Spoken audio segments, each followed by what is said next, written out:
வந்தாலும் இந்த ஒரு கதைக்கு இணை கிடையவே கிடையாது.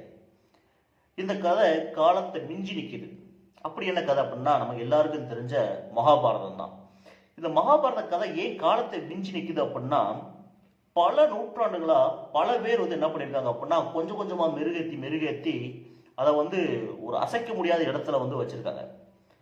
இப்போ நம்ம என்ன பண்ண போறோம் அப்படின்னா, இந்த குருஷேத்திர போர், அதாவது மகாபாரதத்தோட அந்த இறுதி யுத்தம் சொல்லக்கூடிய இந்த குருஷேத்திர போர் 18 நாள் நடந்துச்சு இல்லையா? இது ஒவ்வொரு நாள் நடந்த போரை பத்தி நம்ம பார்க்குறோம். இது பார்க்கும்போதே நம்ம இந்த ஒவ்வொரு கேரக்டர் அதில் வரும் இல்லையா, அவங்க யாரு, அது எப்படி நடந்துச்சு அப்படின்னு சொல்லி முடிஞ்ச அளவுக்கு அந்த கதைக்குள்ள டீட்டெயிலாக போகலாம் அப்படின்னு சொல்லக்கூடிய ஒரு சின்ன முயற்சி. மகாபாரத போரோட முதல் நாளே ட்விஸ்டோட ஆரம்பிக்குதுங்க கதை.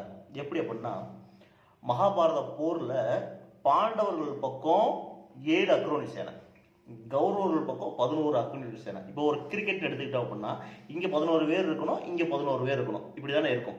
இப்படிதான் மேட்ச் கரெக்டா இருக்கும். ஆனா இங்க பாருங்க, இங்கேயே ஒரு பயாஸ்டு, இவங்க பக்கம் கௌரவர்கள் பக்கம் 11 அக்ரோனி சேனை இருக்குது, இங்க 7 அக்ரோனி சேனை தான் இருக்குது.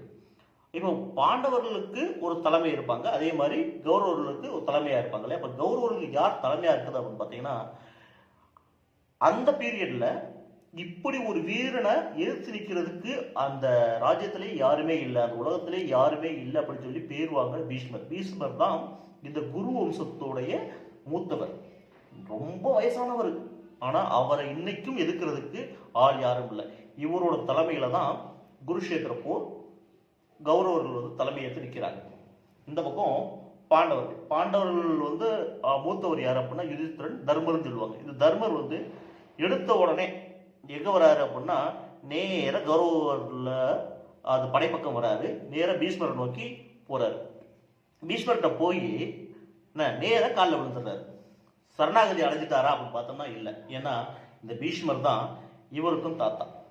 அதனால இவங்களோட ஆசையோட நான் போர் புரிய விரும்புகிறேன் அப்படின்னு சொல்லி தான் இந்த கதை ஆரம்பிக்குது. முதல்ல பீஷ்மர்கிட்ட ஆசீர்வாதம் வாங்குறாரு, அதுக்கப்புறம் அவரோட ஆசிரியர் துரோணர்கிட்ட ஆசீர்வாதம் வாங்குறாரு, அதுக்கப்புறம் கிருபர்கிட்ட ஆசீர்வாதம் வாங்குறாரு. கிருபரும் துரோணரும் ஒரு காலத்தில் இவங்களுக்கு ஆசிரியர்களாக இருந்தவங்க. இப்போ பீஷ்மர் ஆசீர்வாதம் பண்ணிடுறாரு. இவங்க துரோணரும் கிருபரும் ஆசீர்வாதம் பண்ணதுக்கப்புறம் தர்மர் இடத்துக்கு போயிடுறாரு. ஒவ்வொரு யுத்தத்துக்கும் ஒரு வியூகம் வச்சிருப்பாங்க. அப்படி முதல் நாள் யுத்தம், அதாவது வியூகம் அப்படின்னா அந்த படை எப்படி இருக்கணும், அந்த வடிவமைப்பு எப்படி இருக்கணும் அப்படின்னு சொல்லக்கூடிய ஒரு முறை. அப்போ அன்னைக்கு நடந்த யுத்த வியூகம் என்னன்னு பார்த்தீங்கன்னா சங்குல யுத்தம் அப்படின்னு சொல்லுவாங்க. சங்குல யுத்தம் அப்படின்னா என்ன அப்படின்னா, இஷ்டத்துக்கு அடிச்சுக்கிறது, குண்டா குதிரை அடிக்கிறது சொல்லுவாங்களே, அப்படி யார் வேணா எப்படி வேணா அடிச்சுக்கிறது அப்படின்னு சொல்லி இருக்கக்கூடிய முறை தான். இப்போ இங்கிட்ட இருந்து வீரர்கள், காலாட்படை வீரர்கள் அங்கிட்டு இருக்க காலாட்படை வீரர்களோட மோதுறாங்க, இங்கிட்ட இருக்கக்கூடிய குதிரைப்படை வீரர்கள் அங்கிட்டு இருக்க குதிரைப்படை வீரர்களோட மோதுறாங்க, இங்க இருக்கக்கூடிய யானைப்படை வீரர்கள் அங்கிட்டு இருக்க யானைப்படை வீரர்களோட மோதுறாங்க. போர் அப்படின்னு இன்னும் ஒரு கட்டுப்பாடோ ஒரு நிதியோ இல்லாம குண்டக்க மண்டக்க நடக்குது. எத்தனை வீரர்கள் செத்தாங்கன்னு கணக்கே கிடையாது, அப்படி நடக்குது. இந்த முறைக்கு பேர் சங்குல யுத்தம். பாண்டவர்களுக்கு தலைமையா யார் இருக்குன்னு பார்த்தீங்கன்னா ஸ்வேதன் அப்படின்னு சொல்லக்கூடிய ஒரு ஆள் இருக்காரு. அந்த ஸ்வேதன் யார் அப்படின்னா, பாண்டவர்களோட அஞ்ஞான வாசம், அதாவது 12 வருஷம் வனவாசத்துக்கு அப்புறம் ஒரு வருஷம் அஞ்ஞான வாசம் இருந்திருப்பாங்க இல்லையா, அந்த அஞ்ஞான வாசத்தப்போ அவர்களுக்கு ஆதரவு அளித்த இந்த விராட மன்னனுடைய மூத்த மகன் தான் இந்த ஸ்வேதன்.